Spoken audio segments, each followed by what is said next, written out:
আসসালামু আলাইকুম এভরিওয়ান, সবাই কেমন Few আছেন? moments later. এই যে আজকে হচ্ছে মুরগি রান্না করব, তাই মুরগির জন্য আমি এখানে মশলা কষাচ্ছি। এখানে পেঁয়াজ, রসুন, আদা বাটা, রসুন বাটা সব দিয়ে দিয়েছি, মরিচের গুঁড়ো, এরপরে হচ্ছে হলুদ গুঁড়ো, এগুলো দিয়ে এখন ভালোভাবে কষাবো। মশলা ভাতে যা দেওয়া লাগে সব দিয়েছি, তারপরে লবণ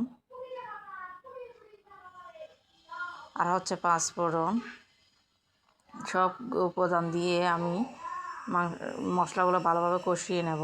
ওই যে ভালোভাবে কষাতে কষাতে একদম যেন পেঁয়াজ গলে যায় সে দিকে লক্ষ্য রাখবেন। এতে আমি এখন মশলাগুলো ভালোভাবে কষিয়ে এখন মুরগিগুলো দিয়ে দিচ্ছি।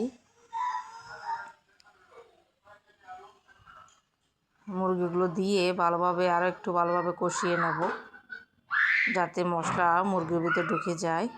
আপনি মুরগিটা যতই কষাবেন ততই আপনার কিন্তু খাবারের টেস্টটা বেড়ে যাবে। এই তো আমি কষিয়ে একটু জল দিয়ে দিলাম, আর সাথে আলু দিয়ে দিলাম দুই একটা, যেহেতু বাচ্চা আছে ওরা আলু খেতে পছন্দ করে। এখন ঢাকনা দিয়ে গুঁড়ে দিয়েছি। এই তো আমার মাংসটা প্রায় শেষ।